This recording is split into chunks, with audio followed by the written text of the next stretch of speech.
Hello and welcome to the Roughneck Minute, a Movies by Minute podcast where we go over the movie Starship Troopers minute by minute. I'm one of your hosts, Matthew. And I'm your other host, Johann. And we're at minute 27.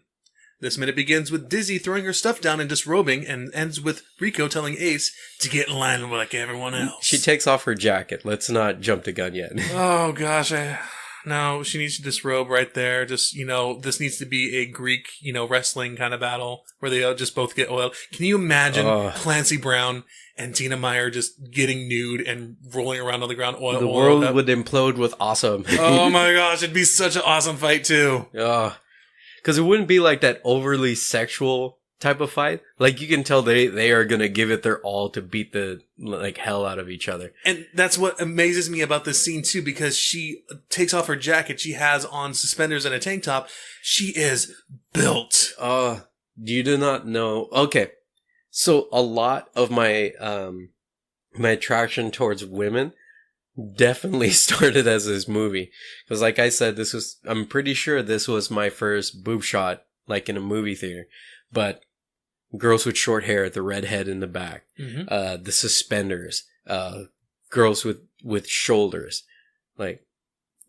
those are some things that definitely set me off as a guy. These are things that are incredibly hot. So a lot of my attraction to women, of what I find sexually attractive, definitely stems from this movie. We'll talk after recording. I have a couple fit girl subreddits I can show you. Oh, I already have fit girl subreddits. Okay.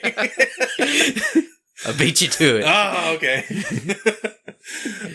But yes, Diz gets in fighting positions ready to spar with Zim. So Blake Lindsay, who plays Kachina, tells Temi Adrian George, who plays Jana, that this is the type of girl who makes squad leader. And then Jake Busey comes in and says, That's my job. That's my job you're talking about. Ace was never a protagonist. That's what I loved about him. Ace is just there. And he's an essential part of being just there, but he makes the whole entire squad better because he's there. Yeah. I mean, he's that guy in that group that you're just like, he's not the rich one. He's not the strong one. He's not super funny. But he'll say stuff that's just a little bit jack-free, somewhat. And you're just like, Ace. Carlos! Yeah. He's a try-hard kind of, a little bit. But not an overbearing try-hard. Yeah. So I did like Ace, beginning and end of this movie. There's a scene later on that definitely all right, I like this guy.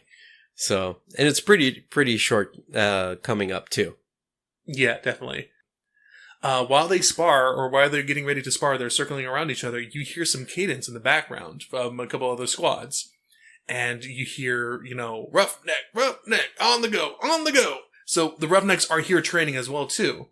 Arthur Curry is a great place to train, because not only do you get Zim and his squad, you're getting the roughnecks, too.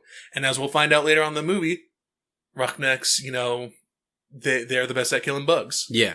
I mean, there's a lot of things that stem from the term roughneck, but a lot of them that I know of, they always reference Starship Troopers. Mm-hmm. I don't know how many people here are into EDM, especially stuff that came out of Holland. So there is a record label that produces hardcore and gabber called Roughneck. And this one definitely came from that as well. They spell it Ruffneck. Mm-hmm. And there's and it wasn't a small label this was the subgenre. This is kind of the black metal of glam rock and pop music. But a lot of their tracks, I know I own these records and they are popular as hell. And yeah, so this is our first introduction to Roughneck, other than our title of our podcast. But that I've just kind of been holding on to a little bit. But just the fact that a lot of people that choose to have Roughneck in their brand or license or whatever, they do a lot of times reference Starship Troopers. And this was one of the first ones that I had, because I became familiar with this label, I think in 99 or 2000, somewhere along that line. Mm-hmm. But then it was referenced to Starship Troopers. Yeah, I think my first time was this movie, but I don't remember if it was either. I think there was just the Rough Riders from Teddy Roosevelt's Little Brigade as well too. I think that's what I assumed the Roughnecks were. Yeah, they were just Rough Riders. Which is funny because that's my my cousin's motorcycle club, the Rough Riders. That's great. But yeah, because even when Matt and I were tossing around the idea of what we were going to name this podcast, when Matt suggested the Roughneck Minute, like immediately it sounded way better than a lot of the ideas we were throwing around because of Roughneck. Like, yeah, this movie is you reference the Roughnecks, not even just like Ratchet's Roughnecks or Johnny's Roughnecks. It's just Roughnecks. Like it's. I don't like peanut butter so much, but it's jelly to bread. It definitely is. It's meatballs to spaghetti. Yeah, like, goes so like you can have a spaghetti all you want. Like Starship Troopers is a spaghetti, but you put those meatballs on it. Those well seasoned, seared meatballs have been baking in an oven. Don't get me hungry. Yeah, but that's just what I mean. Like the Roughnecks just made this movie better. Yeah, definitely it did. I mean, going a little inside baseball, the original title of this podcast I originally wanted was the Mobile Infantry Minute. Yeah. Which was okay, but not everyone knows what the Mobile Infantry is.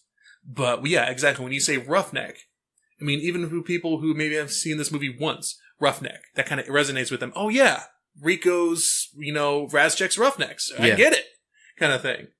But historically, I know there were a few Roughnecks otherwise as well too, but specifically modern day millennials and us 90s kids. Yeah. Only 90s kids won't remember. No, I'm just kidding. But yeah, I mean, we recognize Roughnecks as Starship Troopers. Yeah. So I hate those things. I hate those things like only 90s kids will recognize. No, a lot of people recognize it. All right. Definitely. I'm really starting to hate those like things like 19 years ago today, this came out and it's just like, it's starting to really bug me because I really want to write 7 days ago, the movie It was released. Yeah. I know this dates the episode. Sorry. Or like this dates the recording, but really stop it. Like, let's be topical a little bit right now, just to date ourselves. When everyone was talking about seeing It, I kept thinking that they were going to their IT department and complaining. I had no clue what they were talking about, but I knew that the movie was out, but I was like, why are they going to see their IT department? What's going on with the computer? Didn't you just try turning it off and on again? I mean, is there something going on? Is there a virus or something? Is something going around? It was funny because on my phone, I was having a problem with like the auto suggestion, where you start typing like T and it's like, oh, you normally spell the word the or something. Mm-hmm. Wasn't popping up. Turned my phone off and on. Came back up. Ah, there we go. See, this is what happens when you learn how to do IT work. Don't tell him because then I will be out of the job, man. You don't do that stuff anymore though. I want to. Yeah, I know. But yeah, so they get into their fighting positions. Ding, ding, let's get this fight started. Diz goes in for a high kick, but Zim blocks it and gives her a left, but she deflects and retorts with her left backhand. So he is dazed at this point. He actually kind of shakes his head a little bit because he just got hit hard with his backhand. I'm pretty sure he didn't expect her to come out of the gate not only strong, but being able to counter him. Mm-hmm. Like that is what I think was the key. It's like, cause she deflected a kick and immediately came with a backhand. That means she came at him on his off side. Mm-hmm. So that's impressive. Definitely. I believe this probably is a bit of training from Jump Ball as well too. I mean, Jump Ball's training us, our greatest MI recruits, obviously, but she probably had some other training besides Jump Ball, it looks like, as well too, because I don't think you're doing some high kicks or, blocking, defending like that, from punches or anything during Jump Ball. Well, you've already covered this in the commentary when she hits Johnny in the head during Jump Ball, that he was starting to see stars. Mm-hmm. Now, did Clancy Brown see stars when he blocked this hit?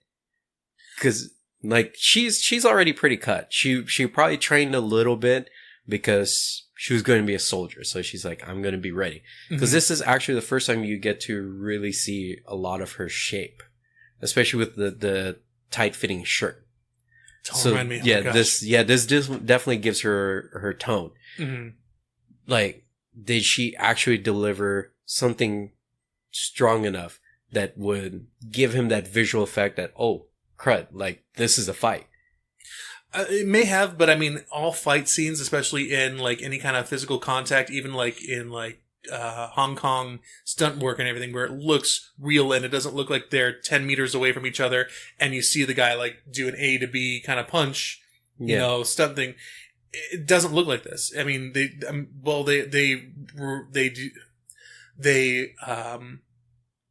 rehearse it over and over again. Yeah. So they know what's going to happen. But from what I'm assuming, especially from the commentary, this is actually Dina Meyer as well, too, going against Clancy Brown. They're actually sparring a little bit. She actually did that high kick. She actually, you know, blocked him and everything. So I'm pretty sure they did, you know, rehearse it. But I'm pretty sure she's as capable as all hell. She's capable as all heck in this movie as well, too. Well, what I mean is, so obviously they've been sparring, like they've been rehearsing this fight for a while. It's just when the adrenaline kicks in because they yell action, that he realizes like, oh, like this is just a smidge higher than rehearsal. Mm-hmm.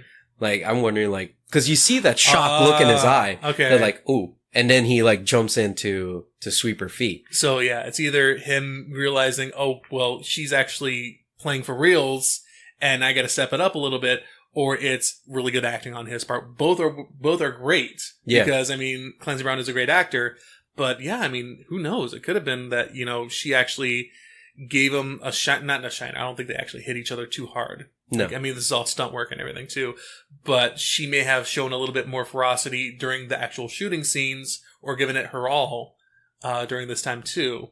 Yeah, because he reacted to it. Yeah, because even at the beginning of the fight, where he challenges her by moving forward, kind of to see where her balance is. Mm-hmm. You know, because wants to see like where's she gonna go if I, you know, try and attack, so he can try and see like where to meet an attacking point.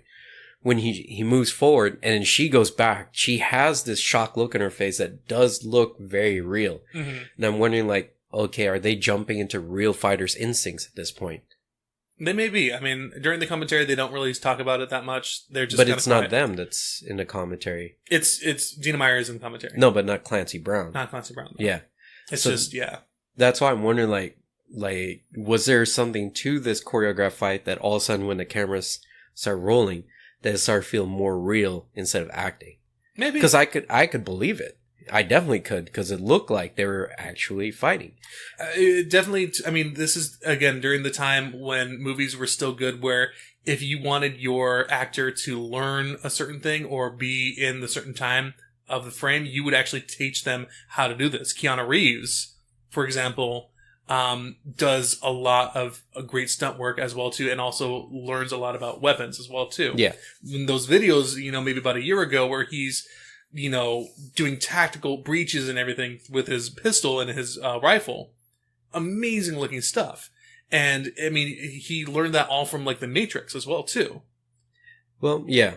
Well, I was just wondering, like, if this fight was shot with more long shots and wide shots instead of a little bit up close, like, how would this fight actually look like? Yeah, there are a few cuts, so, I mean, there probably is something else going on. I mean, this is only kind of time where you see those fast cuts, especially when Zim eventually does sweep her leg and gets her on the ground. Yeah, but I think, like, a part of me thinks that they did the right thing to get a couple of the actors' face reactions, because it did make the fight a little bit more realistic and a little bit more adrenaline pumpy. Mm-hmm. But this, I'm just wondering how well it could have actually been. We didn't just keep that beeping. That was me. Sorry, guys. How well this fight would have actually been with the a long shot, like if it was done in one take or maybe two takes, like how exciting this fight could have been. Yeah, to me, this is kind of it still gets me on the edge of my seat, kind of when whenever I watch this scene, kind of gets me on the edge of my seat, kind of like wrestling does. I know it's fake. I know it's not fake. It's scripted. Rehearsed. It's predetermined. Predetermined. Yeah. So this fight was predetermined as well, too, but it still gets me on my seat, because I'm seeing Dina Meyer give a backhand and throw Clancy Brown off his feet. Yeah. It's great. It's like, oh my gosh, go! And like, I don't know if you ever get this. I sometimes do, but whenever I watch movies, for some reason, I think to myself, what if the opposite happened today? what if it was different today? Oh no, when I was in the theater, I was hoping she would knock him down. Mm-hmm. I really did. No, but I mean, rewatching movies over time, like, you know, like, we watch this movie all the time. I think to myself, I know Dina Meyer is going to go down. She's going to get knocked out and lose consciousness. But even like while watching this scene, when I was making notes for it, I was thinking to myself, what if it changed today? What if the scene changes today? Like, it's some kind of weird offset universe where something different happens. I get what you're saying. Yeah. Like, but I do that for a lot of movies too. That's why I watch Clue. Okay, yeah, exactly. Oh gosh, if more movies had branching universes like that, that'd be great. Here's the thing that's exciting about watching Clue. When I put it in my PlayStation, it gives you the option to play like you did, like it was played in theater where you didn't know the ending, or you can watch all three. When I put it in my PC, it automatically starts it up. You don't even get that choice. That's great. Yeah. But yeah, I get what you're saying. Like, what if this one time it's going to be different? Mm-hmm. But yeah, I remember in the theater, I was hoping she was going to win this fight. It's been no secret. In fact, Chris, when he was here, immediately on board Team Diz. Yeah. So. As I said, I'm pretty sure we're going to get more guests in. Actually, we're on our next couple episodes, not these next couple ones. Yeah, we will have another guest in, and it's definitely going to be one of our, he's not going to have, I don't think he's going to be here for a Carmen minute, but we can ask about Carmen. I think it starts to be, now that we actually have this, I'm not saying control, but we get to have people's opinions onto the show. Mm. It's great to have their opinions like, hey, what do you think about Carmen? Kind of a little bit of a litmus test, isn't it? Yeah. Like, oh, what's your feeling on Carmen? You know, this actually is one of those moments that did shape my sexuality for women. I wasn't attracted to the hottest girl in school. I was attracted to the one that wasn't the hottest, but definitely seemed to be the one that would be more capable, I guess. Yeah, I mean, she's good looking, she's nice to look at, but I mean... And she's definitely graced with age. Yeah, she has. Like, she's just... Oh my god, alright, Dina Meyer, you're amazing. Oh, you were talking about Dina Meyer! Yeah. I was talking about... Okay, never mind. I'm gonna get that out. What? No, I was thinking that you were saying that, what's her face? Carmen, actress. Oh, Denise Richards? Yeah, I was thinking that you were thinking Denise Richards has aged with grace. She kind of has. She has, but Dina Meyer has as well. Of course. In fact, Dina Meyer looks younger now than she did in the movie, which is one of those things. Yeah, but regardless, I think like a lot of my like adolescent sexuality. Well, it wasn't adolescent. I was like 18 at the time. Or 17. Yeah. Around those ages. Post-pubescence. Yeah. It was one of those. But definitely Starship Troopers, I think, like kind of sculpted me. Mm-hmm. We'll say that. Definitely. But yeah, as I said a little bit earlier, Zim sweeps her leg, gets his knee down through her, on her neck, and pretty much cuts off her carotid artery. Yeah. And actually... we get a close-up of Zim's face where he's leaning into it. He like really leans into it. You hear like this kind of like this leather squeaky kind of, like where you can hear him leaning into it. He gives a little bit of a grimace, and we get a close-up of Dina Meyer's face as her eyes roll up. Yeah. She is getting choked out. Go to sleep. See, not in the CM Punk kind of way. No, it's not. It's not that kind of go to sleep. Although his go to sleep is actually awesome. Yes. If you haven't, people that aren't familiar with wrestling, aren't familiar with CM Punk, there's 2 videos I would recommend. Go see his finisher, the go to sleep, mm-hmm. which is awesome, and then also see Pipe Bomb. Pipe Bomb is great. Pipe Bomb will break open WWE for you. Mm-hmm. But here, one of the things I wanted to bring up about this, because I briefly mentioned it at the last minute, Shijumi's the one that gets into this tussle, and he's the one that gets choked out. He's the one that gets foot swept and everything like that. The introduction of having Diz come in at this moment, which is different than the script, they make her, they've done this in the difference between the script and the movies. They've actually made her a little bit more bad, You've already said it. I need to. Yeah, she's a bad medic! All right. They make her a bad medic. All right. They've made her just even more awesome in this movie by twisting the script a bit. And I think it's made her better because it made her a more memorable character. Mm-hmm. So I definitely like that. Yeah, actually, in the commentary too, Dina does say that when she originally came in to read for the roles, She came in and told Verhoeven that she was going to read, she didn't want to read for Carmen because she originally came in to read for Carmen. But she was like, no, I want to read for Dizzy. Good for her. Yeah. She made Dizzy. She definitely made Dizzy. I wonder who, we should do a little research. Who else auditioned for Dizzy Flores? That would be interesting. We do need to find that out. I never thought about researching that because I can't think of anybody being Dizzy is, Dina Meyer. I mean, I can't think of anyone else, especially now because when she did her voice for Trader of Mars as well, too, that's Dina Meyer. Yeah. Yes, but before the scene change, we see Rico looking down at Dizzy, kind of giving a little smile, choking her out. During the commentary, yeah. Casper does say, this kind of shows what Rico's kind of into sexually. I don't think that's the case. He's like, yeah. I like that breath play. What is it? We're near an airport. I know we're near an airport, but... And the window's open. No, but they've never flown this close before. It's right behind us. Normally they don't go over the house, though. Oh, okay. But yeah, so the scene changes and we see Breckenridge scooping pink paste onto his tray. It also looks like he has meatloaf, a few red potatoes, and along with some mashed carrots and peas or some other green lentil. Yeah. And also in the little tray above that, it looks like maybe some refried beans as well too. I like the that pink slime because it's like, who would eat that much Pepto-Bismol with their food? I don't think it's Pepto-Bismol. I immediately thought that's what it was. Like, that is gross. And then it's like, oh, it's like Soylent Green. That's fine. It's probably just filled with nutrients. Yeah, it's probably just like, it's pretty much today's equivalent of Soylent, but, probably flavored like fruity or something like that. It honestly kind of looks like a custard, if anything. So it may be but it's such a huge portion. That's why I assumed it was just a nutrient-based thing. What if it's like a protein-based, like... But they already have their meat. True, but what if it's fake meat? I don't know. No. See, that's what I was wondering. Like, is this thing just like, what's it called? Glucosamine, calcium, all those other things that isn't necessarily in meat and in veggies. Because veggies, you can get your vitamins, minerals, etc. But these are just like your assorted daily nutrients. There's very little meat in these gym mats.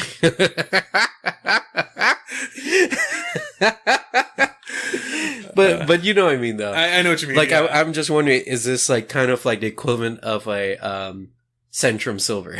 It's just like in a pudding form. Yeah, I mean, they're probably not going to give their recruits, little pill forms and say, okay, everyone, you're going to sit down, you're going to swallow your pills, and you're going to drink. Yeah. You're going to empty your canteen into your stomach, kind of thing.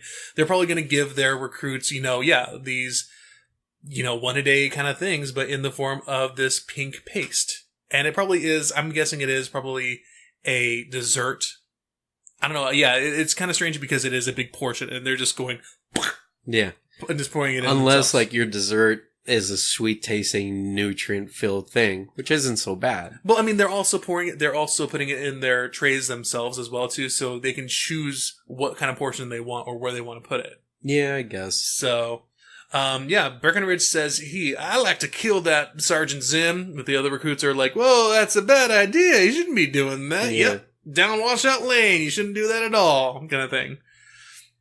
But he kind of had to let that out. Yes, but we also see his little cast on there as well too. So the medics did take care of him. He is using his arm. So yes, we do see that what we were talking about in the last minute, the advances in medicine, where this is lunchtime probably, from the morning when he got his arm broken, he has a cast on. It looks like it's set and it's healing and he's using it. I kind of like the way they designed the cast because first off, it looks like it's setting in a gel pack to reduce swelling. Mm-hmm. Okay, we'll say that.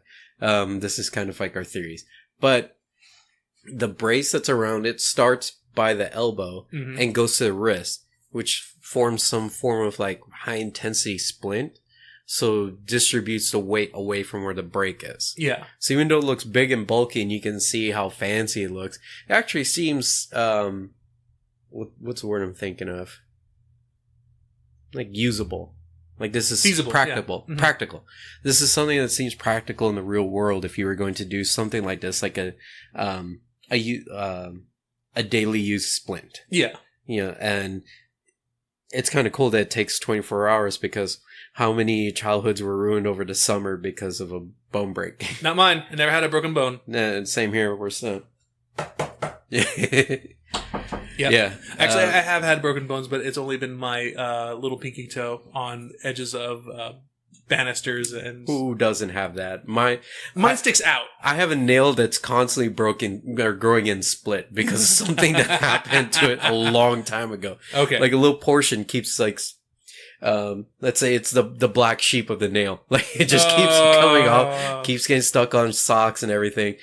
But, I know I've gotten a ton of fractures. Like, I know I think I have a fracture right now, but it's happened so much in my life that I'm like, meh, it's not broken. Tune in next week for some more of Johann's nail talk.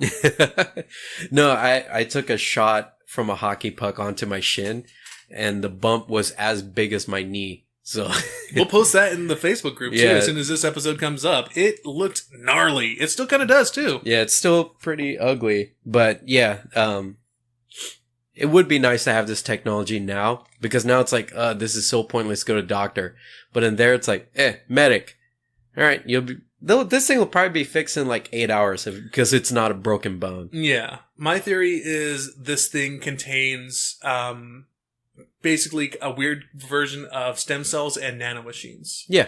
Where they're healing it to a nth degree, kind of thing. So well, we do see a little bit of this in the later minutes where Johnny's healing, mm-hmm. and it seems like there's something where they're generating a form of muscle tissue. Yeah. And in some cases, there's the same idea used in Fifth Element, when they start to shape the body again with the original cell structure from something else. Mm-hmm. And I think this is kind of what it is. It's like, okay, it's a clean break. We'll set it next to it and we'll use this whatever. They probably put like I know they're coming up with a technology now where they just put this gel in between two bones and it encourages the healing so much that they just fuse into each other. Yeah. Well, no, like, they put the gel in between the two bones and it shapes outwards towards the two bones. And then fuses together. And then the calcium grows on top of that and everything. Yeah. So maybe this is like one of those things because it's such a clean break.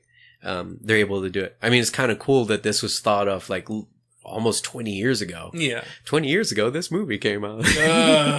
No, but, world. Yeah.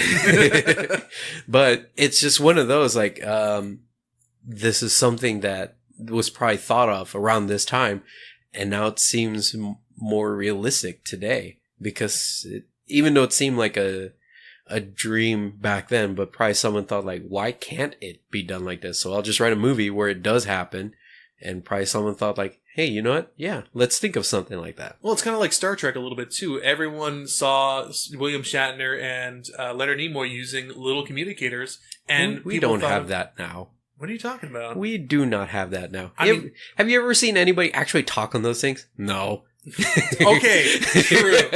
You're right, but in the in the late 90s, I had a Nokia 6170, I believe. One of those. I cannot remember the one I had. And it was small. It was like the size of 2/3 of a playing card, and everyone's like, "Oh my god, that thing's so tiny!" Yeah, and it was a bulky little thing because it was like almost an inch thick. Yes, but I mean that was the thought of people who watched Star Trek and they wanted to make something like that. They made cell phones, so it probably was something like this movie saying, "Oh, Breckenridge got his arm broken and then it's healing within 24 hours. Let's try to emulate that in real world because that'd be awesome." Because it wouldn't be a far-fetched idea that someone that saw this probably in their teens, 20 years later, decided to try it with something that he learned, like in medical school. Definitely. And like it probably like always stuck in his head, and then he was just like, yeah, how come nobody's done that? And then they did it, and now there's something that's coming out that seems close to it. Because, I mean, medical stuff in Star Trek is, unfortunately, it's just a hypo spray. Yeah. Oh, you know something's wrong? Give them a hypo spray, which is a microscopic injection that includes compressed air that doesn't leave a mark or doesn't hurt or anything like that. That's cool. And yeah, we should try to do that for injecting stuff, because my son cries every single time he gets a shot. Poor guy. But they never really did anything for any other, they really didn't show the procedures of medical stuff, even in like the Next Generation, when Picard needs to have his heart taken out and put in a new one, or his artificial one, or when Worf has his back broken, he can't do anything again. They don't really show the procedure of it. They just say, "Oh, we're going to make him a new back or a new backbone," which is a highly dangerous, procedure, and it's never been done. And the Doctor could lose his scruples for it and everything too. But Worf wants to try it because he wants to walk again. He can't be a non-walking Klingon. Yeah, I mean, he's a warrior dishonorable race. Yeah. Definitely dishonorable. But it's like, what if it's like the spray's like a nano stem cell? That's probably what it is. Like, it just targets areas that need to be. Like, you just kind of get as close as you can. It's like, it'll work its way. Yeah. Here you go, spish. I mean, that's the thing, though. I mean, Oh, man, that would be the best if you had that for, like, a Banaka. It's like, my breast's like... Yeah. Totally fixes up your teeth. But then it decides, oh, well, your stomach and your gut kind of has all this bad stuff in it, too. Let's clean your gut out. Dude, that'd be the best. You need the bacteria. Not all of it. Not all of it, but the good bacteria. Like, okay, so... Activia, what is her face? Jamie Lee Curtis, Activia, gut, bacteria is good. True. But then there's also things like, like, if you're an alcoholic, it'd be okay to have a spray like that with nanotechnology. No, I do not agree that synthahol or any kind of, like, nanotechnology to make you... Excuse me. I don't agree that, having, nanotechnology to make you less drunk. No, not less drunk. Okay. Like, long-term, what's it called? Damaging a certain parts of your body. That's the entire point of drinking. I love drinking to kill brain cells, man. It's a cause of and the solution to all life's problems. Yep. No, but okay, so there's that band Gin Blossoms, when it's actually a real medical ailment. Like, that could be something fixed with nanotechnology spray that's in a form of a Naka. There's a lot of things that could be fixed, but I mean, And what if it came in a raspberry? Like, healthy. I just don't like the idea of, the whole entire, it's so vague that it's kind of swept away. I like it in, like, this movie and in other movies as well, too, where they'll actually show you, hey, this is what's going on with the bone. This is what's happening with the leg that gets broken or something like that. They have something on there. Or even like in the book The Forever War, where they'll, in the book, he eventually goes into the far future because of time dilation again, as I'll go on. But his leg gets cut off because of the suit. The suit basically makes like a little iris kind of thing, cuts off his leg. He goes to a medical facility where they'll make him a new leg. It like actually works just like his leg. And it is bone, it's tendon, it's veins and everything, but it's growing on it. And he even says it looks grotesque. It looks like a science experiment that has a skeleton, but it looks like it's growing and it's cool. Yeah. But I mean, that kind of stuff interests me so much instead of just saying, oh, I got a new leg. Well, I guess. I mean, that is kind of cool that it starts off as a bone and works its way out, kind of like the way Fifth Element does. Like, they bombard it with UVs and the skin is forced to protect itself. That sort of thing. Do you want to say that whole entire line? No, I'm not going to say it. Forces to protect itself. We bombard it with UV rays with gross skin. I can't do it either. I don't want to say the whole line, but you get the gist. Yeah. And, I mean, that's kind of cool. You could also have the Deadpool thing, which is where the baby arm starts to grow in. Yeah. But you know what I mean, like as far as the medical thing, but this part, I mean, I understand that like the vagueness seems weird. It seems better if it seemed like, okay, all this technology is everywhere, but they have to do it in a certain way to hone in on what exactly is wrong. Yeah, I like... Which this one does. Yeah, I like having... I don't want things handheld for me, like if I understand it or if it's basic stuff that's in real life now. But if you have a future technology that is, it just does it like this, I don't want you to like poo-poo it away and wave it away just by saying, oh, we invented this thing. It's kind of like in Star Trek where they have a thing called the Heisenberg compensator, which basically says, you can't, there's a theory or something or other that you can't do matter by matter transportation because of some scientist named Heisenberg. They actually have a thing in the transporter that's called the Heisenberg compensator. So it's magically fixing it because it's a compensator for it. I don't like that. I like give me an example of why this is happening. Tell me why it's different, I know it may draw out the story a little bit and it may not be necessary, but for a dork like me who loves going into movies and going into books and stories like this, give me a little more background on this awesome technology. Okay. That's what I like. Yeah. I like world building. World building is amazing. I mean, I was a DM for a little bit and world building on that was fun as heck. I made my characters go to a freaking concert. But so it's not the when things seem weird, a wizard did it. Exactly. I don't like a wizard did it. Yeah. When Itchy played xylophone on Scratchy's vertebrae, the vertebrae to the left played the same exact tone as the vertebrae to the right. How do you account for this? And who lost their job over that? But yeah, so we go back to the movie a little bit because we're at minute 37. No, we're tangenting so much. It's okay. But we see Ace comes up behind a grossed out kitten because Kitten is pouring the pink goo into his tray, and he looks kind of gross out. He's like, yeah, pink snot. And Ace cuts in line. So Jumi tells him, "Hey, there's a line, buddy," and so does Janad as well too. She tells him, "Yeah, get back in line, Ace." And he says, "It's all the same, little soldier." But then Rico backs them up and tells us, "Get back in line, Ace, just like everyone else."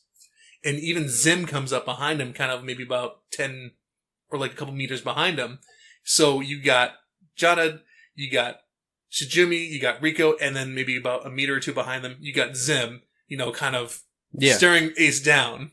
Well, I don't think he was staring Ace down because I don't think he was in the peripheral of anybody. But he was observing what was going on. And okay, so Ace comes up and he's obviously projecting that he's the alpha. Mm-hmm. All of them told Ace to do something. Who's Ace going to listen to? I think that's what he was looking at. Yeah, he's looking at who in this dichotomy is going to pull out as the leader. Yeah. And it's right now between Ace and Rico, who is going to blink. Yeah. But we don't find out until the next minute. So who in this chicken race, it goes to that, kind of anime box shot where it just has their eyes.